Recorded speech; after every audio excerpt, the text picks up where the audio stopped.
مدینہ منورہ میں 3 طلباء حصول علم کے لیے مختلف علاقوں سے حاضر تھے۔ میں نے جب یہ واقعہ پڑھا تو اس عقیدے پر اور بھی ایمان پختہ ہوا کہ واللہ وہ سن لیں گے، امداد کو پہنچیں گے، اتنا تو ہو کوئی فریاد کرے دل سے۔ بسم اللہ الرحمن الرحیم۔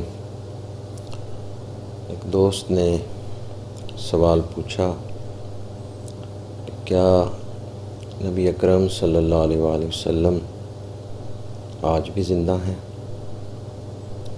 کیا آپ صلی اللہ علیہ وآلہ وسلم آج بھی اپنی امت کی مدد فرماتے ہیں؟ اور کیا آج بھی ان موجودہ حالات میں جبکہ ایک وائرس دنیا میں تباہی مچا رہا ہے، حضور کی بارگاہ میں استغاثہ کیا جا سکتا ہے؟ اس دوست نے سوال کیا تھا، اس نے بڑے دکھ سے، درد سے سوال کیا۔ میں اتنا ہی عرض کروں گا، قرآن پاک سے یہ بات ثابت ہے، ہمارے آقا کریم صلی اللہ علیہ وآلہ وسلم آج بھی زندہ ہیں۔ شہداء جو اللہ کی راہ میں فی سبیل اللہ جان دیتے ہیں، قرآن کہتا ہے کہ وہ زندہ ہیں۔ جو انبیاء کرام ہیں وہ شہیدوں سے افضل زندگی رکھتے ہیں، اور ہمارے آقا کریم صلی اللہ علیہ وآلہ وسلم تو انبیاء سے بھی افضل اور اعلیٰ مقام رکھتے ہیں۔ قرآن پاک سے یہ بات ثابت ہے، جو علت شہداء کی حیات میں ہے وہ علت بدرجہ اتم امام الانبیاء صلی اللہ علیہ وآلہ وسلم کے وجود پاک میں پائی جاتی ہیں، اس لیے آپ زندہ ہیں۔ دوسرا سوال یہ تھا کہ کیا آپ آج بھی اپنی امت کی مدد فرماتے ہیں؟ مصنف ابن ابی شیبہ اور دلائل النبوہ بہقی، ان 2 کتابوں میں یہ حدیث پاک موجود ہے، اور اس کی سند جو ہے وہ بڑی اعلیٰ سند ہے۔ سند صحیح کے ساتھ مصنف ابن ابی شیبہ کے اندر یہ حدیث پاک موجود ہے۔ حضرت سیدنا فاروق اعظم رضی اللہ تعالی عنہ کا دور خلافت ہے، قحط پڑا ہے، تنگی کے دن ہیں، مشکلات ہیں، لوگ گھبرائے ہوئے ہیں۔ میرے آقا کریم صلی اللہ علیہ وآلہ وسلم کے ایک صحابی حضرت بلال بن حارث مزنی رضی اللہ تعالی عنہ حضور کے روضہ پاک پہ حاضر ہوئے اور استغاثہ کیا، یا رسول اللہ استسق لامتک فانہم قد ہلکوا۔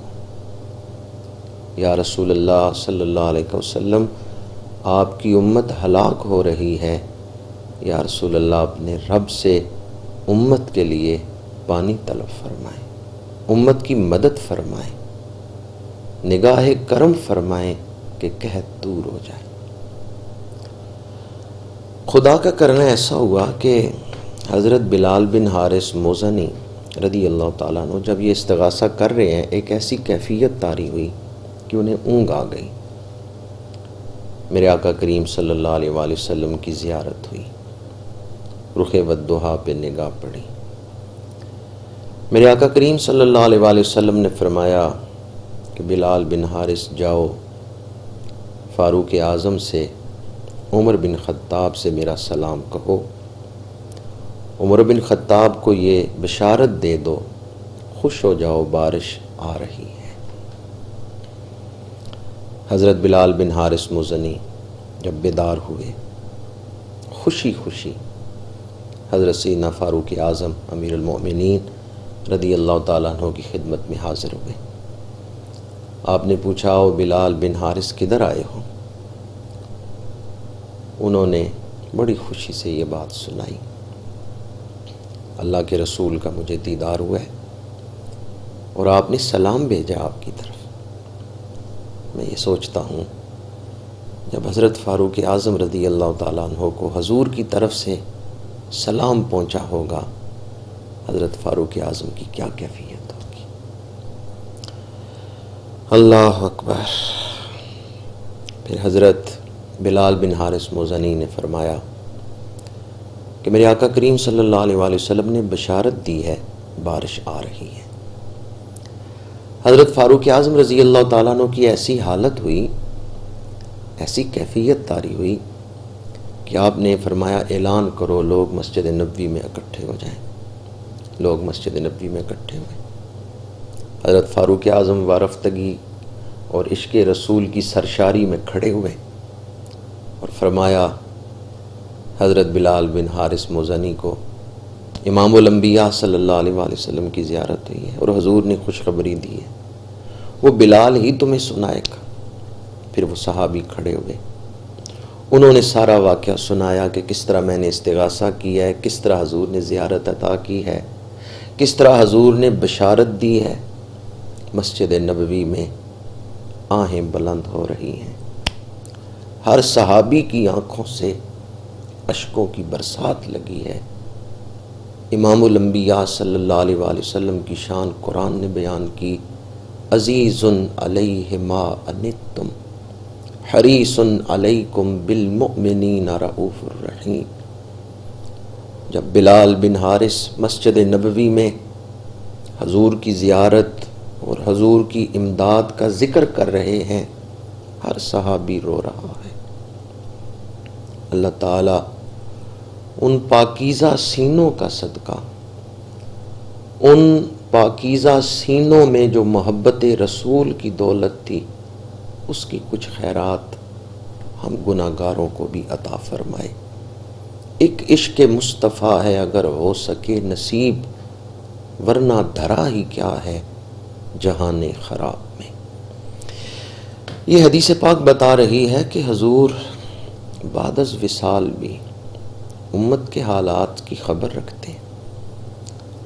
آپ رحمت للعالمین ہیں اور دروازہ رحمت بند نہیں ہوا۔ آپ آج بھی امت کی خبر گیری فرماتے ہیں، آج بھی امت کی مدد فرماتے ہیں۔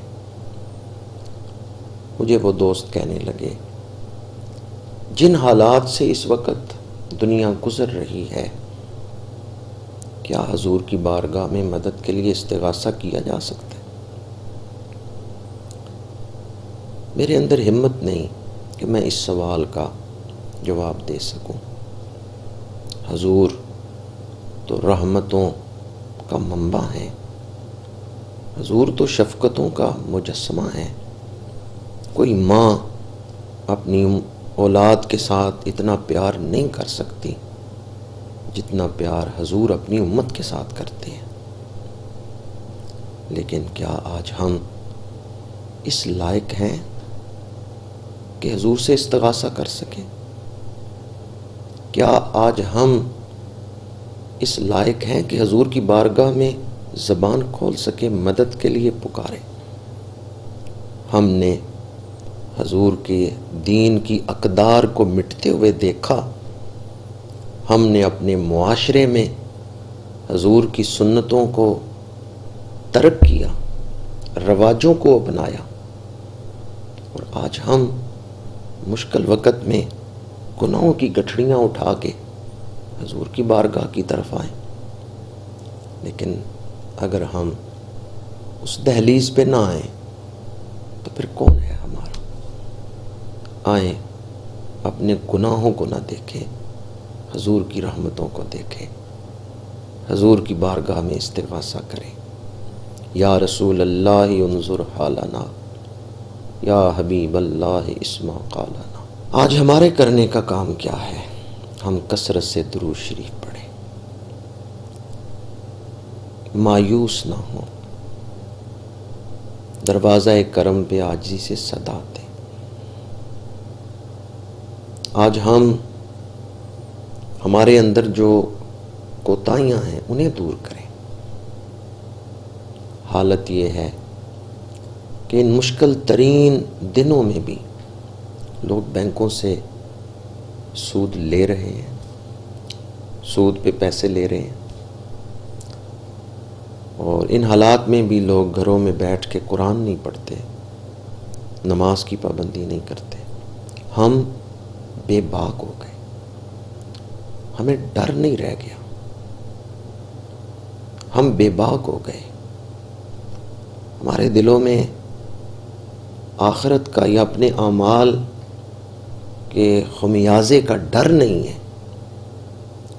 اور دوسری کمزوری جو ہمارے اندر ہے آج، کہ ہم میں سے اکثر لوگ نصیحت کرنے والے بن گئے۔ ہم اکثر دوسروں کو نصیحت کرتے ہیں، اس طرح ہونا چاہیے، اس طرح ہونا چاہیے، لیکن ہم نصیحت کو قبول نہیں کرتے۔ ہم خود اپنے نفس کو نصیحت نہیں کرتے، خود اپنے آپ کو نصیحت نہیں کرتے۔ آپ سوشل میڈیا پہ دیکھ لیں، ہر کوئی دوسرے کو نصیحت کر رہے ہیں، لیکن کیا ہم اپنے آپ کو بھی نصیحت کرتے؟ آج ہم بھول گئے اپنے آپ کو کہ ہمارے اپنے اعمال کیا ہیں۔ اور تیسری کمزوری ہمارے اندر کہ ہم اچھی بات کو بہت جلد بھول جاتے ہیں اور نئے نئے کاموں میں کھو جاتے ہیں۔ سوشل میڈیا میں ہم اتنے مصروف ہو گئے یا دنیا داری میں اتنے مصروف ہو گئے کہ وقت ہی نہیں کہ ہم سوچیں ہمارے اندر کمیاں کون سی ہیں، کوتاہیاں کون سی ہیں، نقائص کون سے ہیں، وقت ہی نہیں سوچنے کا۔ ہم اس قدر مصروف ہو گئے۔ قرآن مجید فرماتا ہے استحوذ علیہم الشیطان فانساہم ذکر اللہ۔ جب شیطان کسی پہ قابو پا لیتا ہے تو اسے اللہ کی یاد بلا دیتا ہے۔ بھول جانا یہ انسان کی کمزوری ہے۔ آج تک آپ نے جو اچھی باتیں سنی ہیں، اگر آپ ان کو اپنا لیتے، انہیں اپنی شخصیت کا حصہ بنا لیتے تو انسانیت کتنی سنور جاتی، لیکن ہم بھول گئے، ہمیں یاد نہیں۔ آخری بات عرض کر رہا ہوں، کعبہ شریف کے دروازے بند ہوئے، مساجد کے دروازے بعض ملکوں میں تو بند ہو گئے، اور بعض ہمارے ہاں پاکستان میں بعض مساجد بند ہوئیں اور بعض میں مشروط اجازت دی گئی۔ کیا یہ سارے معاملات دیکھ کے ہمیں نظر نہیں آ رہا کہ خدا ہم سے ناراض ہے؟ کیا ہمیں محسوس نہیں ہو رہا ان حالات کو دیکھ کے کہ خدا ہم سے ناراض ہے؟ اور کیا ہمیں فکر ہے اسے راضی کرنے کی؟ میں دوبارہ کہوں گا، کہیں ہم بے باک تو نہیں ہو گئے، کہیں ہم بے خوف تو نہیں ہو گئے؟ آئیں، وقت ہے، مہلت ہے، وہ بڑی جلدی راضی ہو جاتا ہے۔ دن کو روزہ رکھیں، رات کو نماز تراویح ادا کریں، قرآن پاک کی تلاوت کریں، اللہ تعالیٰ سے معافی طلب کریں۔ اس کا وعدہ ہے تم ایک قدم آؤ، میری رحمت 10 قدم تمہاری طرف بڑھے گی۔ یہ کام تو ہم نے انفرادی طور پہ کرنا ہے، جو اب تک میں نے عرض کیا، اپنی اصلاح۔ اور دوسرا کام حضور کی امت کا غم۔ حضرت بلال بن حارث موزنی جب حضور کی بارگاہ میں حاضر ہوئے تو انہوں نے امت کا دکھڑا پیش کیا ہے، امت کا غم حضور کے سامنے بیان کیا ہے۔ انہم قد ہلاکو۔ آج آپ کی خدمت میں عرض کروں گا، اپنا دکھ تو ہر کوئی محسوس کرتا ہے، مزہ تو تب ہے آپ دوسروں کا دکھ محسوس کریں۔ کمال انسانیت یہ ہے دوسروں کی مدد کریں، دستگیری کریں، دلاسا دیں، دوسروں کو مایوس نہ ہونے دیں۔ یہ وقت ہے دوسروں کی مدد کرنے کا۔ ڈپریشن سے بچائیں، نفسیاتی مریض بننے سے لوگوں کو بچائیں۔ اس وقت میڈیا ایک ایسا خوف پھیلا رہا ہے کہ کہیں لوگ ڈپریشن کے مریض ہی نہ بن جائیں۔ تو میں آپ کی خدمت میں عرض کروں گا، لا تقنطوا من رحمت اللہ، اللہ کے وعدے پر یقین کریں۔ حالات مشکل ہیں، لیکن فإن مع العسر یسرا ان مع العسر یسرا۔ دوسروں کو تسلی دیں، حوصلہ دیں۔ مشکل حالات کا مقابلہ حوصلے سے ہی کیا جا سکتا ہے۔ ارادے جن کے پختہ ہوں، نظر جن کی خدا پر ہو، تلاطم خیز موجوں سے وہ گھبرایا نہیں کرتے۔ ایک تو درود شریف کثرت سے پڑھیں، اور دوسرا اپنے اعمال کی اصلاح کریں، اور تیسرا خدمت خلق۔ اور کچھ نہیں کر سکتے، اچھے بول بولنا، کسی کو حوصلہ دلانا، یہ بھی صدقہ ہے۔ مدینہ منورہ میں 3 طلباء حصول علم کے لیے مختلف علاقوں سے حاضر تھے۔ اس بات کو تذکرۃ الحفاظ للذہبی میں بیان کیا گیا ہے۔ وہ تینوں طلباء بھوکے تھے، کھانے کو کچھ چیز دستیاب نہیں تھی۔ پہلے تو انہوں نے روزے رکھے، لیکن جب بے تاب ہو گئے، برداشت نہ کر سکے، تو سوچا چلو آج حضور کی دہلیز پہ جا کے صدا دیتے ہیں۔ وہ تینوں حضور کے دروازے پہ آئے، روضہ پاک کے سامنے کھڑے ہو کے انہوں نے صدا دی، یا رسول اللہ الجو، یا رسول اللہ الجو، یا رسول اللہ الجو۔ کچھ وقت وہ یہ صدا دیتے رہے۔ پھر ان میں سے 2 نے یہ کہا کہ چلو واپس قیامگاہ پہ چلتے ہیں۔ تو تیسرے نے کہا کہ میں تو یہاں ہی بیٹھوں گا، یا آج اس دروازے پہ موت آئے گی یا رزق آئے گا۔ وہ وہیں بیٹھے رہے۔ 2 طالب علم واپس اپنی قیامگاہ پہ چلے گئے۔ وہ قیامگاہ پہ جا کے بیٹھے ہیں کہ دروازے پہ دستک ہوئی، اور سادات مدینہ منورہ میں سے ایک بزرگ اپنے خادموں کے ساتھ آئے اور کچھ کھانا لے کے آئے، اور کہا میں گھر سویا ہوا تھا کہ خواب میں رسول اللہ صلی اللہ علیہ وآلہ وسلم کی زیارت ہوئی ہے، اور میرے آقا کریم صلی اللہ علیہ وآلہ وسلم نے فرمایا کہ میرے مہمان آئے ہوئے ہیں، ان کو جا کے کھانا کھلا کے آؤ۔ تو میں تمہارے لیے کھانا لے کے آیا ہوں، مجھے تمہاری قیامگاہ بھی دکھائی گئی ہے اور مجھے تمہارے چہرے بھی دکھائے گئے ہیں۔ یہ تم 2 ہو، تیسرا کہاں ہے؟ مجھے تو تینوں دکھائے گئے ہیں۔ تو اب وہ 2 جو تھے انہوں نے کہا کہ تیسرا ہمارا ساتھی تو حضور کے دروازے پہ بیٹھ گیا، وہ تو وہاں سے اٹھ کے آیا ہی نہیں ہے۔ اب گئے دوڑ کے، ان کو بتایا، انہیں بھی اٹھا کے قیامگاہ پہ لائے۔